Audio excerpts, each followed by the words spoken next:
invited to go to Singapore to do a Muslim evangelism seminar. So I was invited by the navigators, and so I flew down to Singapore, and I gave them some literature to distribute to the seminar participants, maybe 20, 25. And so the director, the Singaporean director of navigators said, okay, look at it tonight, leave it here, and tomorrow we'll burn it. Well, this guy's paranoid, you know. I mean, this is Singapore, after all. What are you so worried about? And so there were a few Malays there from Malaysia, and then there's Singaporeans. So I went through the seminar, and then a couple Malays, one particular guy who was an insurance salesman and very successful. And so he was there, burdened to reach Malay Muslims. And so he said, come to Kuala Lumpur and spend a day with us. So I flew with him in the morning and came back in the evening to Singapore. So I went there, went to his beautiful home, beautiful wife, 2 small kids. And he had a day school in his home, and then he sold insurance. It was very successful. And so he was so nice and really burdened for Muslims. So he said, okay, we're going to a certain dentist office, and this dentist is really concerned for outreach to Malay. So they're all Chinese. They're Chinese Malaysians. They're not Malays. Okay, when you say Malay, you're really saying Muslim, right? I mean, almost all. So we went to this Chinese guy and the dentist. So they waited till everybody left, and in the place was, and then we went to a back room and talked in low tones about Muslim evangelism and maybe the best way in Kuala Lumpur to share the gospel. So this all went on, and flew back to Singapore, back to Manila. Nothing adverse happened until my friend that was the one who took me, the one that was in my seminar, was arrested, along with about 3 others. So there were about 4 thrown in jail because they were trying to reach Muslims. They're Chinese, all Chinese Malaysians, trying to reach Muslim Malays in Malaysia, and that this is not allowed. You cannot proselytize. So then they put out a white paper that came out in the Singapore Straits, which is the #1 newspaper, which I got a copy of, and the charges against them. It was called a white paper. And the charges against them, one of which was they attended the seminar on Muslim evangelism in Singapore on a certain date. So they had been followed. They had been followed from Kuala Lumpur down there.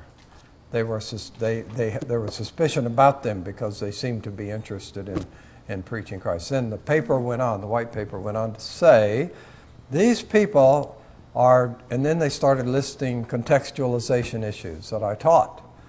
And I don't know how they got all the information, I don't know.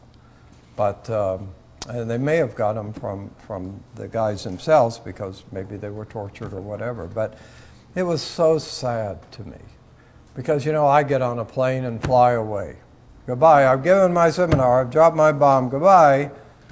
And then these guys pay the price. I mean, that is a deep, harsh reality to me. What kind of empathy do I have for people that have to suffer? So he went into a very substandard Malaysian jail for about 2 years. And his wife then became paranoid and moved to Australia with the kids and waited for him. So, I mean, the marriage held, and so when he got out in 2 years, he went down to Australia. As far as I know, he still lives there.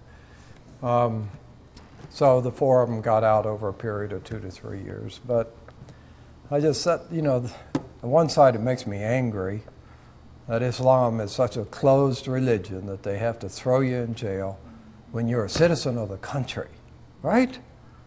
And you're just sharing Christ. And just so threatened, intimidated. And they're only 51% of the population, Muslims, what we saw there. Why can't the Indians and the Christians and Hindus or whatever have some freedom? Why don't they have freedom of religion? So even in a place, now Malaysia is totally up to date and bustling. Kuala Lumpur is a fantastic city. Some of you have been there. And to go up in those we went up into some tower, had a revolving restaurant. Greg Livingstone was working in KL.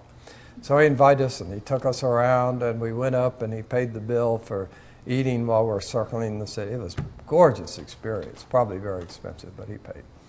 So more expensive than the bread last night. So just to look at that country, which is kept so nice, so progressive, and to think that on religion, it runs as such a tight ship, and that my friends paid such a price for what I did to them. I mean, I was really probably only one part of that. They were being watched. But just because they had a burden to share the gospel with their fellow countrymen, It's really kind of wild, isn't it? I find it wild. I don't ever get used to that. It's not fair. So who's fair? Life fair?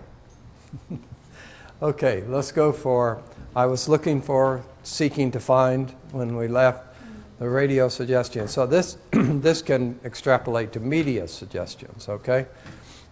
Just some ideas. My idea was put some of this stuff in a radio broadcast it into Muslims. It could be very interesting to Muslims, catch their attention, and within these programs, get the gospel. This is what I'm trying to suggest here, which you could do in certain countries, you can't do in certain other countries. Okay, talk shows on issues relevant to Muslims, health hints, poetry. Often Muslims are really big on poetry. Reading contest. They have Quranic contests. Malaysia's big on Quranic reading contests. Do they do this in Indonesia? And who does the best Arabic Quranic reading? So some type of reading contest for the Bible, and the person who wins would get a prize or something. So, of course, that would have to be at a certain location. People would have to come to that. Soap operas. I have always had this dream of an Egyptian local TV broadcast of soap operas, because Egyptians are absolutely crazy about soap operas, right? Lots of shows. All the shows, movies, TV, that comes from Egypt or Lebanon.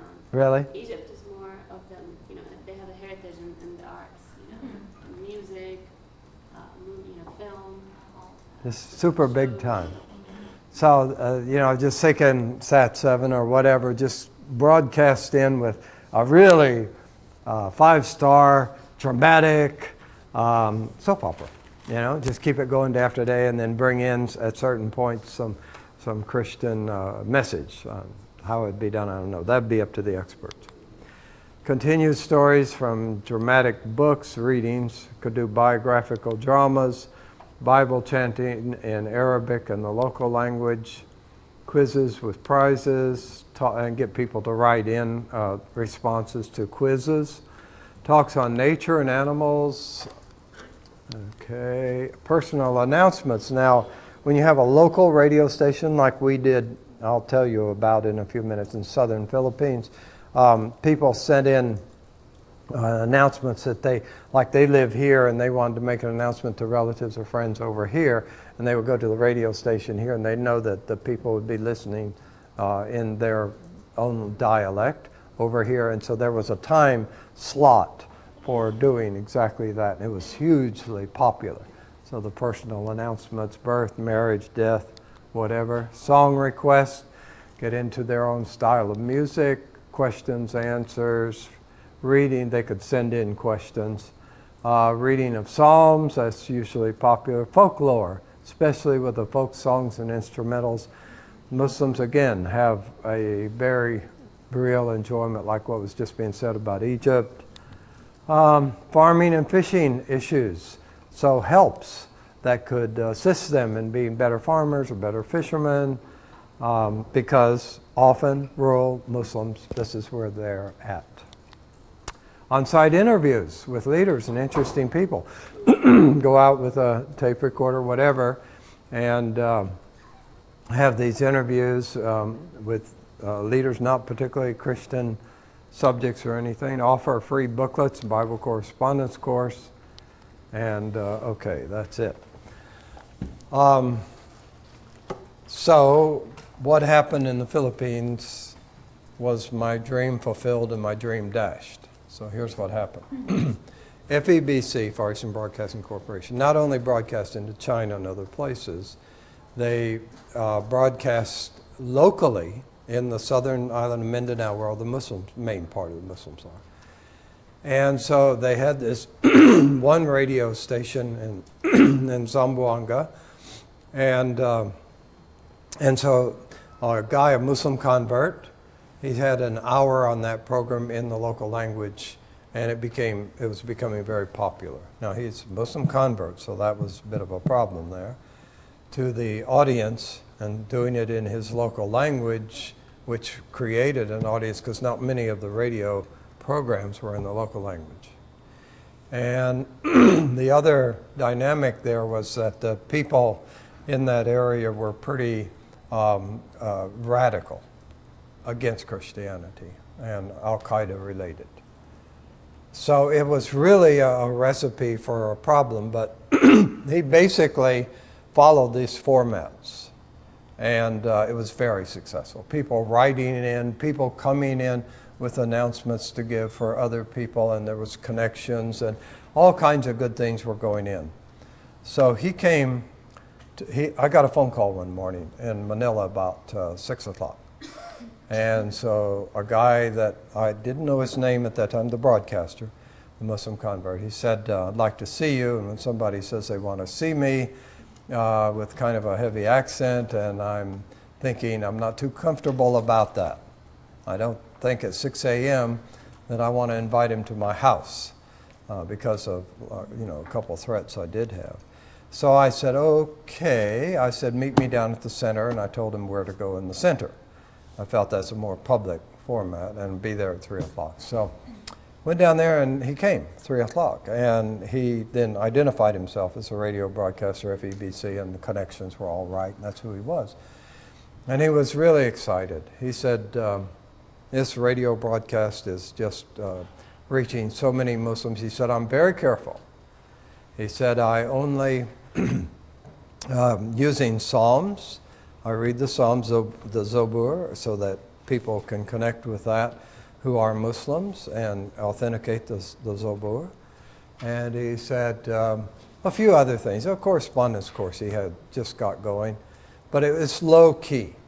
The music that they liked and the health hints and all the stuff that I would say, go for it, this is it, you got it. Except he got a letter with a skull and crossbones at the bottom that he showed me, saying, you're trying to convert Muslims, you're a kafir, you have left Islam, and we're going to hang you from Fort Pilar, which was a local fort from way back, kind of a tourist attraction now, but they're going to take him out and hang him at Fort Pilar. So now he's sitting across from me with my American passport and exit strategy at any time I want. He's telling me that he's down there in this rather violent Muslim area. You have to call it a violent Muslim area. He is a Muslim convert, looked upon as a betrayer and a kafir, and he is being threatened because of that radio broadcast, because it's being too effective, and they're going to hang him on the fort. And he said, but you know, I am so excited because we're going from a 1-hour broadcast to a 2-hour broadcast. And we're going to have celebration next week or something. And he says, okay, I'm threatened with death. Well, I will not stop. He said, I will not be intimidated. I just looked at him with tremendous gratitude and awe. And so he left. About 2 or 3 weeks later, I got another phone call. Phone call was from a Christian friend who was involved somewhat supporting that FEBC ministry. And this Filipino Christian friend said, I got some terrible news for you. I said, what's the terrible news for me? He said, 2 Muslims on motorcycles came up to the station at FEBC where it was his broadcast was live, being broadcast from about 1 to 3 in the afternoon. And the people listening to that, suddenly the radio program went off. And they thought, well, it's an electricity problem. It's not too uncommon in that area. But what really happened was these two guys got off the motorcycle, they went in to the station, and they each had guns, and they started blasting away. They killed a Muslim had come in to give a public announcement, maybe one or two Muslims that were there. They killed my friend, and behind the glass was the engineer, and they shot him dead. And in another room was the station manager and his wife, who were just a bit late. Usually they would have been out there in the foyer or in that area, and they would have been killed. They were eating late that day, and they were saved by the fact that they weren't out there. And they didn't go looking for anybody else. They were just shooting up this room, the control and broadcast area. Got on their motorcycles and went away. And what's that do to you? What's that do to you? Leaving behind some older kids, younger kids, wife. Where's their support coming from? So it's that type of thing, you know, if you're too successful, you know, there could be a huge price to pay. And in actual fact, what I glibly say, here's the way to reach Muslims, led to a death of an evangelist to Muslims.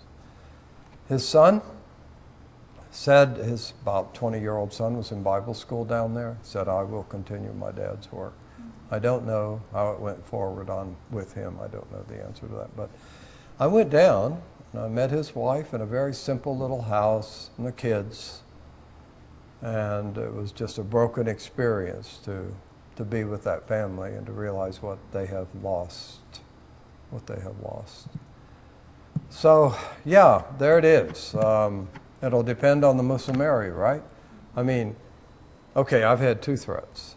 What were the two threats? I had one guy come down to our center. He lived down there in the violent Muslim area, and he'd come almost every day I was there and just harass me and say, you've got to stop this. You cannot have this Christian outreach in the middle of our community.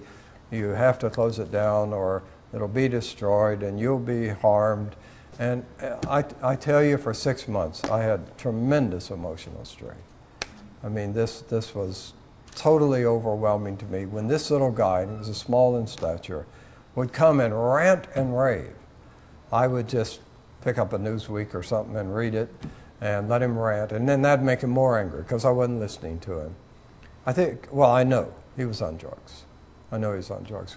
So we tried, my Filipino colleagues, they went to his place, just a little tiny one-room place and a wife and a couple kids, and living in poverty.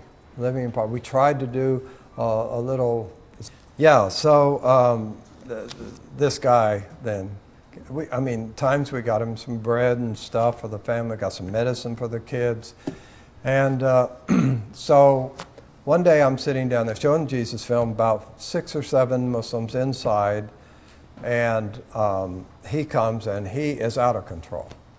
He is screaming and ranting and raving and using sexual vulgarities toward me and saying he's going to kill me. Again and again saying he's going to kill me. I know he's on drugs at this point. And he was always demanding money. I mean, this was really extortion, so that he wouldn't kill me if I give him money. So I really thought he's going to kill me that day. I thought he had crescendoed to the point where it's over.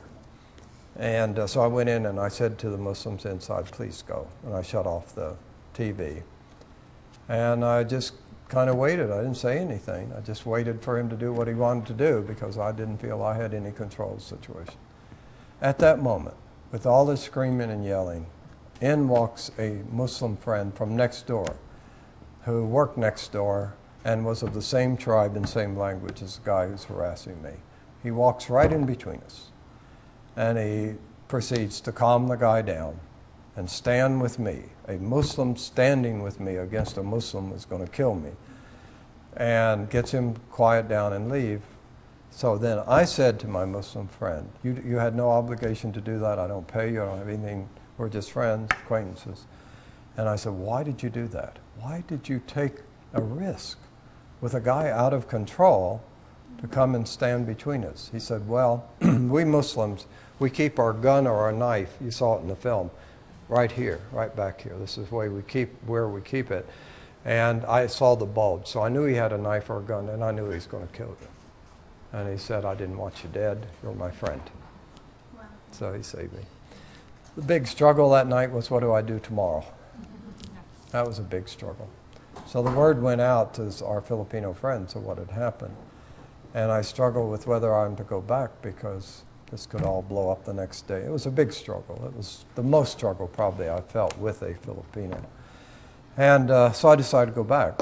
So I get down there, and there's a Filipino friend from all the way across town. And he had heard about this, and he came to stand with me. And he said, I'm with you, Phil. You're not going to stand alone. And he hadn't been scheduled to come. He hardly ever came. But he heard, he came, he stayed with me. The guy didn't show up. So what happened in the next days was one of the other Filipinos kind of interacting with him finally said, okay, we'll pay your way down south. So we knew he'd just take the money and spend it on drugs or something, but our friend, Jerry Aquino, the one in the movie, Jerry took him actually to the boat, bought the ticket, got him on, told the security guard, don't let him off. He used to go to Mindanao. He used to go down south. And he did, and we never saw him again. So that was helpful with that experience. The other experience, a little bit different. This guy was a real, I don't think it had anything to do with drugs or anything like this. I think very educated. He sent some emails. And he said, you Christians, I've got a problem with you Christians, you missionaries and nationals.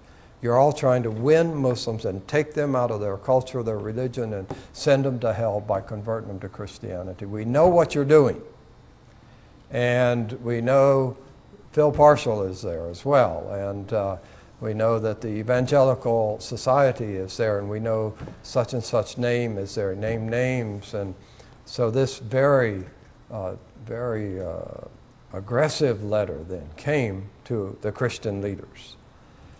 And this was serious. Obviously, this is a guy who said, we're going to arrange for your destruction. We're going to blow up the Evangelical Council's building.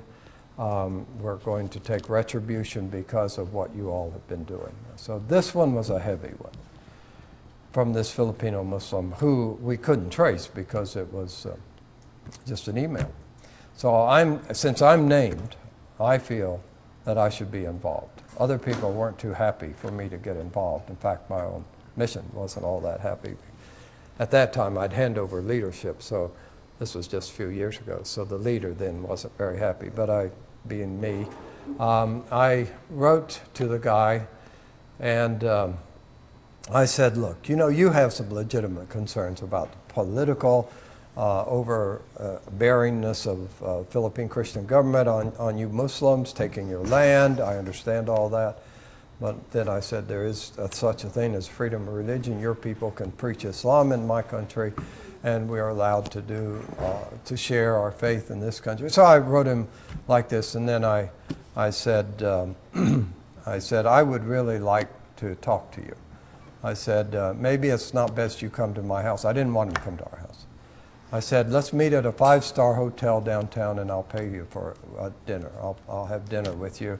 An open place. I said, if you came to our house, there are policemen nearby and maybe it wouldn't be wise for you to come to our house. Because, I mean, I said that because, well, that's true too, but I didn't want him at all. So, so right after that, we were not home, but our house helper was there. And about 11 o'clock at night, she heard a car running right outside our gate. We didn't have yard or anything, but we had a little small wall out in front. She slept in the living room. We weren't there on the couch. And our house helper, 11 o'clock at night, looked out. And I have no doubt it was this guy as he kind of climbed up on the wall. And he looked inside, and the car kept running. And then after a while, he got in the car and left. And so another letter came from the head of the Evangelical Council to him, all this by email. And the end result was we heard nothing else from him. So we were very pleased with how that potentially explosive situation worked out. And I think just trying to empathize with their legitimate concerns, of which there are many among Filipino Muslims, was a help in that. Okay, so those are the only two illustrations I can give that I've ever felt uncomfortable, certainly never in Bangladesh.